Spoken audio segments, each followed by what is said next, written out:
This voyage is sponsored by Wondrium. More about them near the midpoint of our journey. The mighty dragon, a majestic force of nature once considered to be a mere myth, a product of fantastic imaginations and perhaps less enlightened ancient cultures. But as we saw in the first half of our journey, dragons are very real, and they inhabit nearly every landmass in this alternate world. They even stalk the deep water. Before our brief intermission, I promised that we'd be exploring even more of these fascinating and stunning beasts, and it's a promise I intend to keep. But to truly understand the dragon's place in this world, we need to understand where they came from. Settle back and enjoy the ride, dear traveler, as we embark on part 2 of our mission to explore the spectacular world of Draconology. The Permian was a time of great change, where one world ended and another began. In the aftermath of the chaotic Capetanian extinction, the planet had barely begun to recover when the prelude to a far more devastating extinction began to materialize. Life forms of every shape and size were faced with two choices: adapt or die. The para-reptiles, among others, were dealt a heavy blow from which they would never fully recover. But even as the devastating Great Dying loomed on the horizon, there appeared a para-reptilian lineage that would go on to conquer an increasingly hellish world. Arising amid fire and brimstone, it would take on the most destructive traits of its environment, and its descendants would mold it into one of the most devastating biological weapons the world had ever witnessed.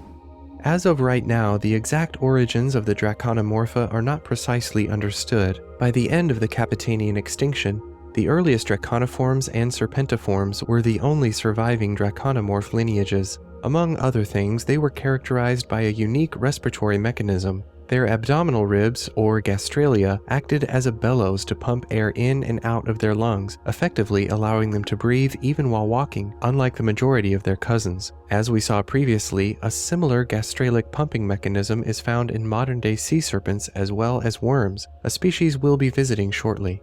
One species that appeared around this time was primopyrus. Fossils from present-day Eastern Africa indicate that it was around 0.9 to 1.2 meters long, making it larger than the majority of Permian draconomorphs, and was among the largest non-pariasaur parareptiles of its region. Compared to most of its stocky relatives, this taxon had a more elongated body, almost like a monitor lizard. In short, features like these indicate that primopyrus may have been the first ever pyrosaurian, the group that includes all modern dragons, drakes, and their fossil relatives. But if this species was a precursor, the pressing question is simple: did it breathe fire? Unfortunately, because the biological structures associated with fire-breathing in pyrosaurians do not fossilize, it is impossible to know for sure. If is indeed the earliest pyrosaurian, then it's likely that it may have possessed a very primitive version of the trait. It wouldn't have been very effective for prey capture, but it would have certainly made for an excellent defense against predators. But the true first dragon wouldn't arrive on the scene until the end of the Triassic,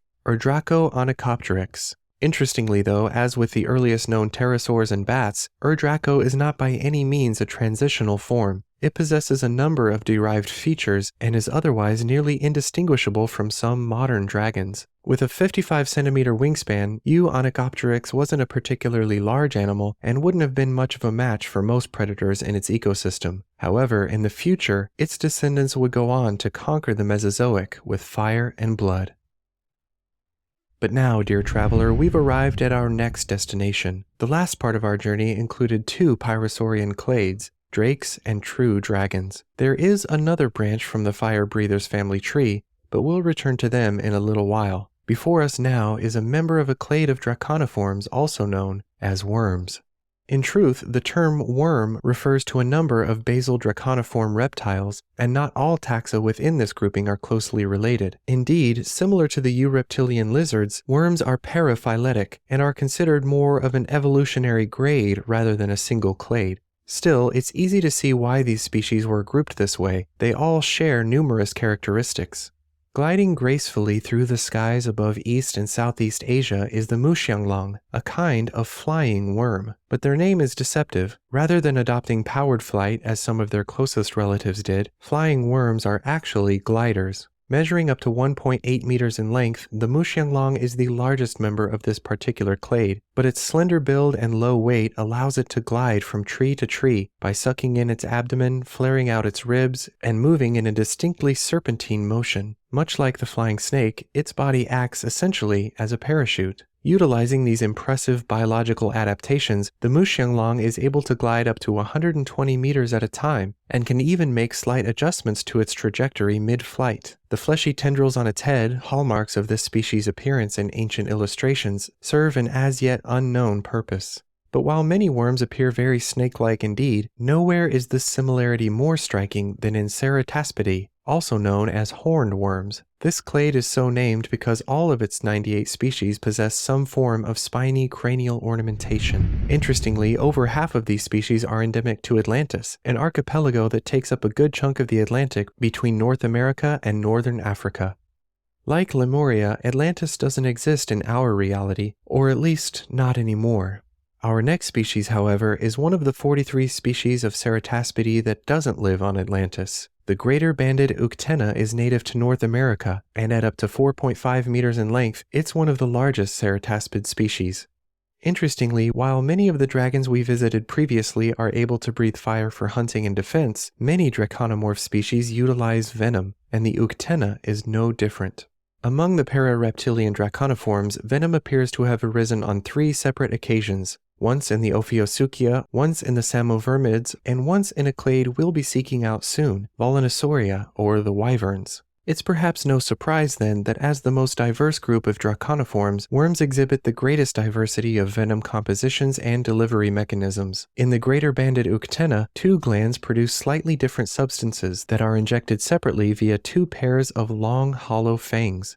Each secretion seems to be capable of functioning independently as venom, but with slightly different effects, such as myotoxic and hemotoxic in this case, with the combined secretion inducing multiple forms of toxicity. In fact, while its venom isn't as toxic as that of some others, the high quantities the Uktena injects via its large venom glands have been known to fell animals as large as bison and young mammoths. It seems likely that, at least in some capacity, this dragon made its way into the mythology of the Cherokee people, whose legends tell of a great snake the size of a tree trunk, with horns on its head and scales glowing like sparks of fire. But while the first worm we observed, the Muxianglong, has no venom, and the Uktena has a less toxic but high-dose venom, our journey will now take us to the Gobi Desert, where a very unusual worm can be found, and one that possesses the most deadly venom of any of the draconomorphs. The Olgoi-khorkhoi, also known as the deathworm, is difficult to find. We approach this desert at dusk as the heat of the day gradually dissipates. Keep your eyes focused on the sand, dear traveler, and you might see an unusual shifting just before a 2.5-meter worm erupts from beneath it. As you might have guessed, the deathworm is a sand swimmer. As such, its head is triangular and distinctively shark-like in profile, its forelimbs are nearly vestigial, and its hind limbs have disappeared altogether. By burrowing deep under the sand where temperatures are more stable, it can survive the heat of the day and the cold of the night, a crucial necessity for an ectotherm. But as previously mentioned, the deathworm is also notable for its extremely potent venom, perhaps most comparable to that of the Australian inland taipan. Venom is synthesized in a pair of venom glands located just behind the eyes, which are encased in a muscular sheath, allowing for precise control over venom delivery. Venom is then injected via 3 pairs of fixed hollow fangs, similar to those of snakes. When threatened, though, the deathworm is quite reluctant to bite, and will instead spit stomach acid at the aggressor as a deterrent. But if this fails to dissuade a predator, it will strike. But among the draconiforms, worms aren't the only venomous beasts to be found. The next leg of our journey will take us to the island of New Guinea, where we'll find the largest species of wyvern. This part of the trip will take some time, and as we make our way across this world of dragons, you could pass the time by streaming a mind-numbing TV show, or you could spend your downtime discovering a new passion or honing a skill. This video is sponsored by Wondrium, an online platform where you find the answer to everything you've ever wondered about and some things you've never imagined you would wonder about. Their carefully curated collection of long and short form videos, tutorials, how-tos, travelogues, documentaries, and more is academically comprehensive, thoroughly researched, relentlessly entertaining, and presented by engaging experts. For me, nothing is more rewarding than expanding my knowledge of a particular subject, especially when it's presented in a fun and engaging way. And no platform that I've found does it better than Wondrium. I recently watched a course called Black Holes, Tides, and Curved Spacetime: Understanding Gravity, presented by a renowned professor of physics, and let me tell you, I've never had such a complex topic broken down so clearly without oversimplifying it. For example, I learned that there are gaps in our solar system's asteroid belt caused by something called orbital resonance with the giant planet Jupiter, and this exact same effect can be observed in the rings of Saturn. But if you're like me, your interests are wide and varied. Fortunately, Wondrium adds new content every single month, so finding new and unexpected ways to learn and grow couldn't be easier. This month, for example, they're launching a 15-part series called In the Footsteps of Historical Jesus, which will dive deeper into Jesus' life from birth to resurrection. Plus, you can access Wondrium from just about any streaming device, and you can even download a course to listen to like a podcast. So if you want to check out Wondrium for yourself, now's your chance. They're generously offering my viewers a free trial. Just visit wondrium.com/thoughtpotato or click the link in the description below to start your free trial today. Now, dear traveler, we are approaching this world's next fascinating offering. The Velanosauria, or wyverns as they're more commonly known, are flying reptiles, but despite their superficial similarity to dragons, they are more closely related to certain worms. Still, this very diverse clade, made up of over 130 known species, differs in many ways from their cousins, especially dragons. For one, wyverns have tetradactyl forelimbs and tridactyl hindlimbs. Digits 3 and 4 of their forelimbs are elongated, with 4 being the longest, and supporting the patagium. This lacks the extensive musculature or air sacs seen in dragon patagia, and instead is supported by keratinous rods that run longitudinally. This makes wyvern wings much stiffer than those of dragons, in turn making walking on all fours somewhat cumbersome. But because the legs are independent of the wings, most wyverns are facultatively bipedal, giving them the ability to stand or run on their legs should they find themselves grounded. As we observe the new Guinean giant wyvern, the first thing you're certain to notice is that while it is indeed the largest of its clade, it's relatively small compared to some other creatures we've seen so far. Why? Well, while wyverns do have air spaces in some of their larger bones and thinner bones overall, they lack the degree of skeletal pneumaticity seen in many related clades, which, in addition to competition with dragons and birds, ultimately restricts them to much smaller sizes. In fact, most grow no larger than a hawk. Still, with a 2.7 to 3 meter wingspan, the new Guinean giant wyvern is an impressive sight, and it's the top predator of its island habitat. This is largely due to the fact that New Guinea doesn't have many large animals which would support larger dragons. It manages to coexist with its main competitor, the Papuan eagle, by hunting mainly in the open highlands rather than the dense jungle, and at random intervals during the day or night, rather than during the eagle's strictly diurnal hunting habits. Speaking of hunting, wyverns generally prefer small to medium-sized prey, but on rare occasions, they have been known to tackle prey many times their size, such as cassowaries. They do this by biting the animal's neck and immediately retreating to avoid injury. Then they simply wait for its myo and hemotoxic venom to take effect, killing its victim by paralyzing the muscles necessary for breathing. Many wyverns exhibit fairly extreme sexual dimorphism, though it differs greatly between species. One of the best examples of this phenomenon can be found in a member of Avilacertidae, a diverse clade found mostly in neotropical regions. The peacock wyvern is found in the Amazon rainforest, and like so many tropical birds found here, it exhibits some extravagant coloration. Males are bright blue with black markings and possess an elaborate fan-like crest of scales on their tails as well as a smaller crest on their heads. By comparison, females are a dull green and lack crests, though they do have similar black markings, and with a 1.5 meter wingspan are similar in size to the males. Notably, peacock wyverns possessed what's probably the most potent venom of any known wyvern species in the world, with as little as 9 milligrams being sufficient to kill an adult human, and the wyvern may inject over 10 times this amount in a single bite. This toxicity is comparable to that of the Australian coastal taipan, one of the world's most toxic snakes. Now, dear traveler, we'll be leaving this part of the world. The next part of our search will take us back to the clade Draconia, and we'll be seeking out some of the most intriguing creatures we've yet seen. Distributed through Western Asia, North Africa, and Southern Europe, the common cockatrice is the first we've seen of one of the most magnificent of the pyrosaurians, Ornithodraconia. This clade is extremely diverse, with many subclades of vastly different morphologies. They are similar to their eudraconian cousins in many ways: forelimbs modified into wings, hollow bones, well-developed senses, and an unusually high degree of intelligence for a reptile. But there are also many notable differences. Their wings are more rounded due to differing digital lengths, and their wings are also more flexible, allowing them to be folded more tightly, and thus making walking and running easier. While many true dragons can run just as fast, few can match the agility and grace of the Ornithodraconians on the ground.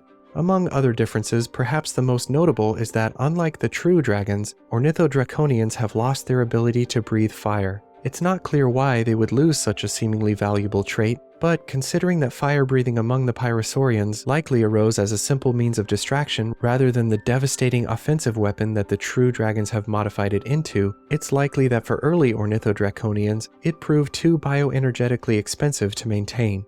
Clearly, these dragons bear a strong resemblance to birds, possessing thick downy integument or coelofibers and pointed, sometimes curved beaks. With a 3-meter wingspan, the common cockatrice is similar in size to a large eagle or vulture, but at 4 to 5 kilograms it weighs much less. Their heads are covered in a loose skin, which extends to most of their beak, except the very tip. Interestingly, the legends of these creatures, found in many medieval bestiaries, often describe them as hatching from the egg of a chicken that was incubated by a toad. This myth has some truth to it, as these reptiles actually lay their eggs in burrows dug out by certain species of burrowing toads and lizards. An even more interesting mythical attribute claimed that it had the ability to kill people by either looking at them, touching them, or sometimes breathing on them.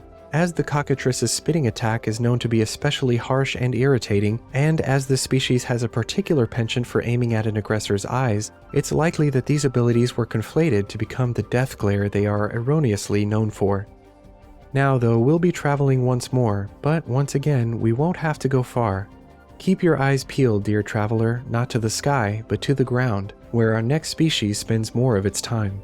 The Opinicus is a member of Griffonidae, the second of the two families under Ornithodraconidae and what are commonly known as griffins. Griffins have much larger beaks and a keratinous sheath that covers much of their rostrum, and in most species a strongly hooked beak tip that gives them a distinctive raptor-like head. Interestingly, this hooked tip is actually a keratin-covered premaxillary tooth. While all known species of dragon possess this egg tooth as embryos and hatchlings, these are normally lost fairly quickly, but in griffins, this trait is retained well into adulthood and modified to serve as a weapon. As previously mentioned, Opinicus spend more of their time hunting from the ground than from the air, feeding on small prey such as rodents and birds as well as deer fawns and carrion. In medieval times, the Opinicus was used as a heraldic variant of the griffin, often erroneously depicted with all 4 legs being those of a lion. But there is a different kind of griffin that is quite unlike anything we've seen before. To find it, we must return to the great island of Lemuria. Here, we'll find the largest species of pteroceratid ornithodraconian, the Alicorn or flying unicorn. With a wingspan of up to 8 meters, it is an impressive size to be sure. But perhaps the most notable aspect of this dragon's appearance is, of course, the large horn protruding from the top of its head. These horn crests, which are actually made up of a single upward-pointing horn and a backward-pointing prong fringed by a crown of smaller horns, have a bony core that is covered by a keratinous sheath. The size and shape of these crests play an important role in alicorn relations and in determining individual hierarchy. These horn crests also make excellent weapons. As well as fighting each other, alicorns use their horns for defense, often with devastating effects. Threatened alicorns will launch themselves directly at their attacker. A direct hit from an alicorn's horn can cause severe, even fatal injury to predators as large as themselves, and even larger dragons have been killed by defensive alicorns. But as fascinating as the alicorn is, a winged reptile doesn't exactly fit the traditional image of a unicorn. To find a species that could have spawned those legends, we'll now be traveling to Asia. Though horse-like in appearance, the Asian forest unicorn is not simply a horse with a horn. True unicorns have 3-toed feet, longer bodies, and lack a mane. Of course, a single large horn on their snout is the most obvious difference.